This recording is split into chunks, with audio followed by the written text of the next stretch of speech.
여러분 안녕하십니까? 오늘은 제가 이 방송을 국가유공자 고엽제에 관한 방송을 한 이후로 가장 질문이 많았던 내용을 미루고 미뤄오다가 오늘 처음으로 방송을 하게 됐습니다. 그게 무슨 얘기냐면 고엽제 관련 질문이 내가 이렇게 아픈데 해당이 되느냐 안 되느냐 이런 질문이 가장 많았습니다. 자, 그래서 오늘은 그 궁금증을 풀어드리기 위해서 제가 오늘 방송을 시작합니다. 이 방송을 잘 들으시고 아마 이 방송이 나가면 아마 질문이 많이 없어질 걸로 보입니다. 왜냐하면 내가 고엽제에 해당이 되는지 안 되는지도 분간을 못하고 계속 어떤 게 해당되는지를 알 수 없어서 질문을 하신 분들이 상당히 많습니다. 그래서 그 부분에 대해서 여러분께 설명을 드리려고 합니다. 그래서 상세한 설명은 제가 설명이 좀 부족했다면 하단에 제가 잘 기록을 해 놓겠습니다. 여러분들이 보시면 누구나 다 한 번만 읽어보시면 다 해당이 됩니다. 내가 지금 이런 질병을 앓고 있는데 내가 고엽제 후유증의 신청 대상이 되는지 안 되는지 이런 것을 충분히 금방 알 수 있습니다. 그러니까 여러분 꼭 잘 들으시고 그렇게 앞으로 고엽제 후유증 신청 관련해서 참고하시면 좋겠습니다. 먼저 방송 시작하기 전에 구독, 좋아요 여러분 부탁드립니다. 자, 그럼 고엽제 후유증과 후유증이죠. 합쳐서죠. 신청 불가 질병명을 소개합니다.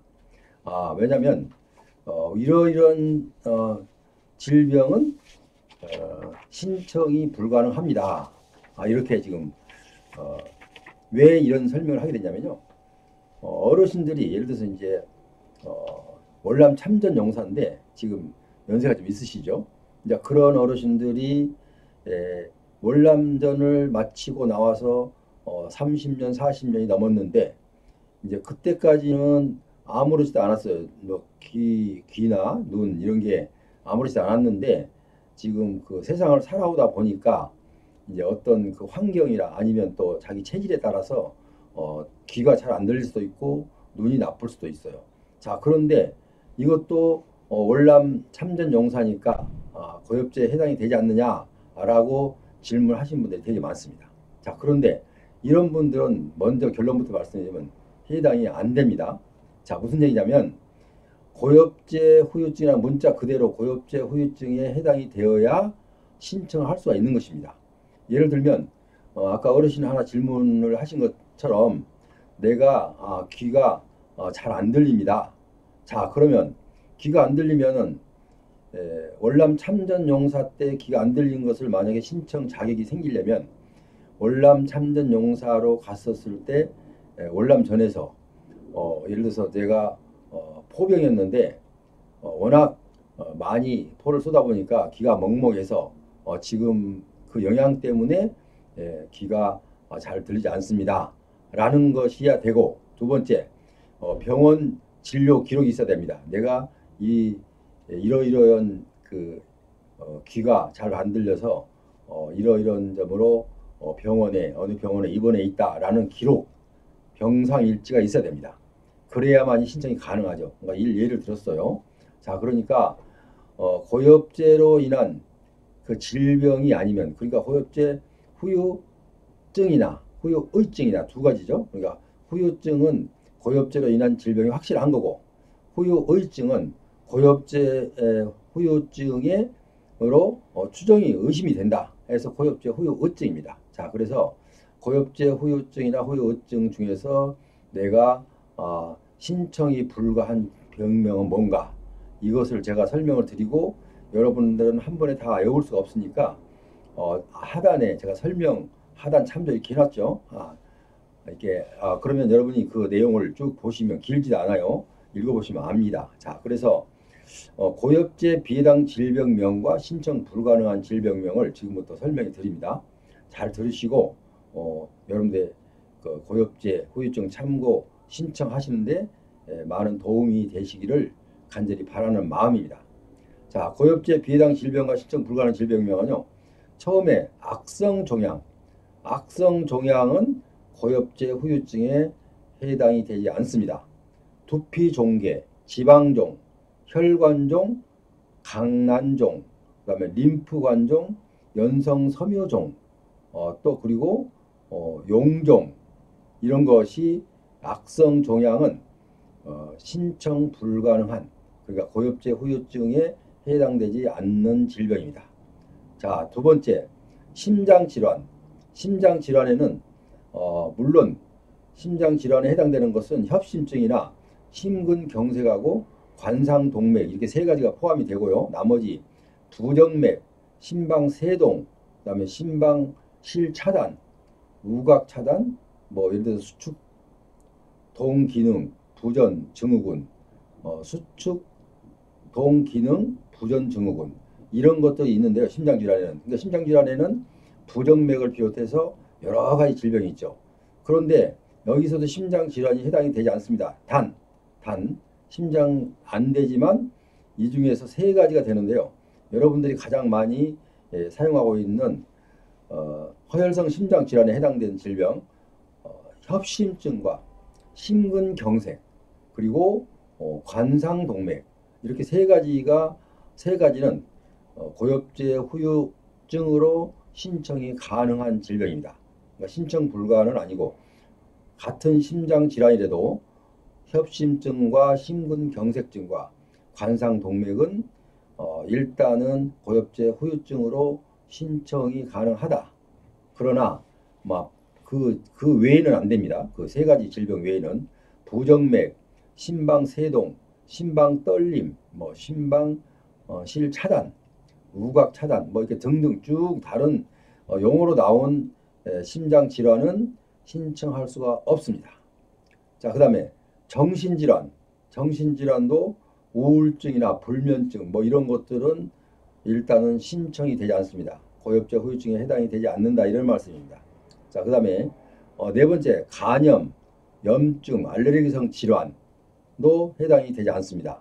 예를 들어서 무좀, 매독, 백선증, 대상포진, 결핵, 단순포진 이런 거, 뇌염, 중이염, 통풍, 관절염, 척추염, 위염, 식도염, 폐렴, 혈관염 이렇게 쭉쭉쭉 되는 것은 일단은 신청 대상이 되지 않습니다. 자, 그래서 간염, 염증, 알레르기성 질환이 해당이 되지 않는다. 다음에 안과 질환도 일단은 해당이 되지 않습니다. 녹내장, 백내장, 결막염 등 모든 안 질환이 해당이 되지 않습니다. 단 이 중에서 해당이 되는 부분이 있는데 그것은 당뇨병과 고혈압 관련으로 인해서 시력 저하가 된 분은 한해서 신청이 가능합니다. 그러니까 당뇨병과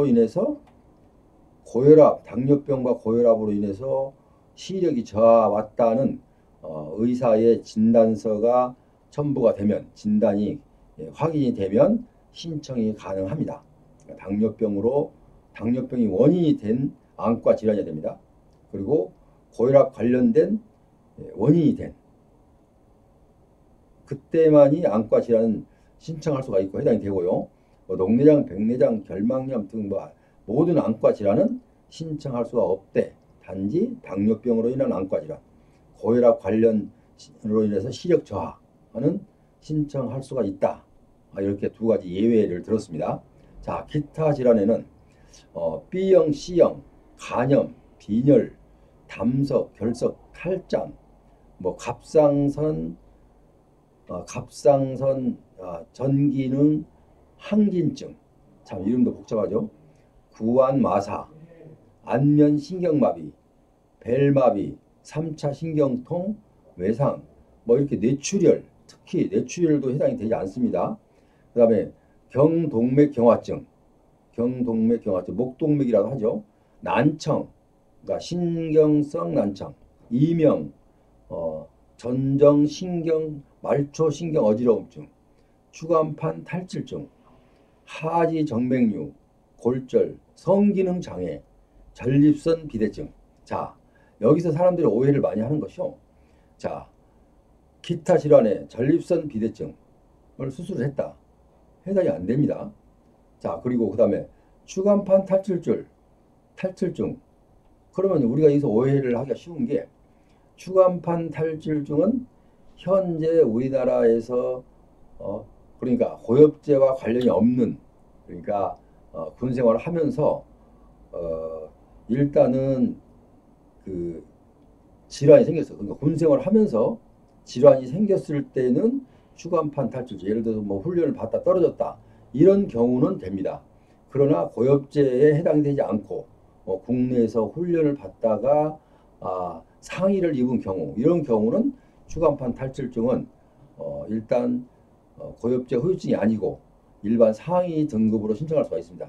여기서 오해하지 말아야 될 것은 추간판 탈출증은 이미 우리 친구도 받았는데 왜 안 됩니까? 라고 이제 반문하실지 몰라요. 자, 그거는 그 친구는 추간판 탈출 훈련을 받다가 이 다친 경우에 그래서 추간판 탈출이 되는 거고 고엽제 후유증으로 인한 추간판 탈출증은 해당되지 않습니다. 그다음에 하지 정맥류 그리고 하지 골절도 마찬가지죠. 일반 훈련을 받다가 다친 사람들은 이게 신청이 가능하지만 그러니까 고엽제 후유증이 아니라 일반 상위 등급으로 그다음에 전립선 비대증도 마찬가지예요. 이런 것도 어떤 그 질병하고 관계가 이제 있는 경우는 되지만 고엽제 후유증으로서는 해당되지 않는다. 이렇게 볼 수가 있습니다. 자, 그럼 가장 중요한 것 지금 두 가지만 다시 짚어봅니다. 심장 질환에서 심장 질환은 일단은 모든 것이 되지 않는다라고 일단은 고엽제에 해당되지 않는다라고 전제하고 단 중요한 예외 상당히 많은 사람이 이 질병을 앓고 있죠. 그 중요한 예외가 뭐냐면 협심증과 심근경색증과 그 다음에 관상동맥증 이거는 분명히 신청이 해당이 되고 또 이 질병 세 가지를 통해서 6급 이상이나 7급을 받은 사례들이 굉장히 많습니다. 그런데도 불구하고 협심증이나 심근경색증 그리고 관상동맥 이 세 가지 질병을 제외한 나머지는 아무리 심장질환이라 하더라도 고엽제 후유증에 해당이 되지 않는다. 이렇게 이해를 하시면 되겠습니다. 그러니까 부정맥이다. 심방세동이다. 뭐 심방실 차단이다. 뭐 심방기회 수축 기능 부전증이다. 그리고 또 기타 심장질환에 대해서는 신청이 불가능하다. 이렇게 아시면 되겠습니다. 자, 그리고 아까 한 번 더 보면 안과질환도 질문이 되게 많습니다. 안과질환인데 내가 지금 눈이 월남 갔다 온 사람인데 눈이 이렇게 하나도 안 보여서 거의 뭐 보이지 않아서 수술을 하는데도 보이지 않는다. 그런데 신청이 됩니까? 라고 질문합니다. 안 됩니다. 왜 안 되냐면 단지 되는 것은 당뇨병과 고혈압 관련해서 시력이 저하됐을 경우만 됩니다. 예외죠, 예외. 그러니까 여러분 데서 내가 지금 당뇨로 크게 앓고 있다. 이렇게 한다면은 안과 질환을 앓고 있다 하면 당뇨로 인해서 안과 질환이 왔는지 자, 그거부터 병원에 가서 진단을 받아서 그렇게 의사가 판단을 해주면 가능합니다. 자, 이제 충분히 이해가 되셨죠? 당뇨병하고 고혈압, 시력 저하는 안과 질환이지만 요것만 되고 나머지는 녹내장, 백내장 이런 거는 되지 않는다. 단지 고혈압 관련과 당뇨병 관련돼서 나왔을 때 얘기입니다. 그렇죠. 이제 지금 이해가 충분히 됐죠. 화열성 심장 질환도 협심증이나 심근경색이나 아니면 관상동맥이 화열성 심장 질환에 속하죠. 이런 분들이 7급이나 6급 이상의 주류를 이루고 있습니다. 그런데 그 외에 나머지는 부정맥이랄지 뭐 심방기 외 수축이랄지 뭐 심방실 차단이랄지 심방세동이랄지 이런 것은 고엽제 후유증에 해당이 되지 않습니다. 자, 제가 지금 설명을 지금 부지런히 읽다시피 해서 설명을 드렸습니다. 근데 양이 많아서 그렇게 할 수밖에 없었던 것이 여러분들은 앞으로 이 방송을 보시면 아마 많이 이런 질문이 줄어들 것으로 보입니다. 그러니까 내가 여기서 지금 방송을 해서 하단에 설명란을 붙여 놓잖아요. 그럼 여러분께서는 그거를 이렇게 사진으로 찍어서 놓든지 사진으로 찍어 놔도 됩니다. 별주를 했기 때문에 사진으로 찍어서 보고 내가 해당이 되는지 안 되는지를 확인을 하시면 됩니다. 그렇지 않으면은 그걸 일일이 아이들 시켜서 좀 적어 밑에 있는 것을 그대로 적어다가 적어서 갖고 있다가 내가 이렇게 아프면 이게 되는 건가 이렇게 보시면 됩니다. 그래서 큰 가닥을 한 번 더 말씀드리면 월남 참전 용사들은 고엽제 후유증이나 후유증이 해당되는 사람들은 일단은 신청이 가능한다. 전제하에서 그러나 신청이 불가능한 질병이 있는데 이거는 고엽제 후유증과 직접 관련이 없다. 크게 보면 그렇게 됩니다. 고엽제 후유증이나 후유증과 관련이 없는 질병들은 당연히 고엽제 후유증으로 신청이 불가능하겠죠. 제가 지금 설명을 드렸어요. 그러니까 여러분께서는 지금까지 제가 설명한 틀에는 안타깝지만 만약에 자기가 본인이 해당이 안 되면은 안타깝지만 확실히 아시고 고민하지 마시오. 왜냐면 내가 혈압 때문에 10년을 계속 보온병원 와서 약을 타먹었는데 아직도 등급이 없어요. 이런 분들도 많고 정말 여러 가지 그런 질문이 되게 많습니다. 그래서 오늘은 제가 크게 맘먹고 이 부분을 여러분께 정리해 드렸습니다. 그러니까 여러분께서 이 정리한 내용을 자꾸 들으시고 몇 번 들으세요. 잘 모르시면 잘 들으셔갖고 꼭 기억하셔서 괜히 쓸데없는 시간 낭비하시지 마시고 확실하게 해당이 되는지 안 되는지를 확인하고 나서 신청을 해야 되겠다라고 생각이 되면 신청을 하시고 그렇지 않으면은 미리서 마음을 접는 것이 훨씬 마음이 편합니다. 괜히 되는지 안 되는지 모르고 내 친구는 됐다더라 이렇게 어깨너머로 들은 것은 정상적인 여러분께 그 지식이 아닙니다. 어깨너머로 그런다더라 그건 책임이 없는 답이거든요. 누가 그러던데 그런다던데 누구 A라는 사람은 그렇게 됐다던데 이건 정답이 아닙니다. 됐다던데는 그 사람은 이렇게 해서 됐다 라고 했을 때 그 답이 되는 것이 아까 이렇게 지나간 얘기로 제3자가 그냥 농담 삼아서 할 수 있는 아니면은 책임이 없는 얘기는 믿어서는 안 됩니다. 그래서 제가 오늘 여러분께 오늘 정리를 해드렸어요. 그러니까 제가 정리가 좀 부족했다 하더라도 한번 하단의 설명란을 자세히 읽어보시면 충분히 이해가 됩니다. 그래서 앞으로는 내가 해당이 되지도 않는데 늘 고민하는 시간을 갖지 마시고 너무나 많은 시간을 고민하시지 마시고 미리 포기해버리고 다른 일에 정말 열심을 다하시기 바랍니다. 지금까지 함께 하신 여러분 대단히 감사합니다. 오늘 이 방송이 여러분께 도움이 되셨다면 구독과 좋아요 부탁드리겠습니다. 그리고 질문은 아마 하단 설명으로 대처하겠습니다. 이 점 양지하시기 바랍니다. 그럼 여러분 다음 시간까지 안녕히 계십시오.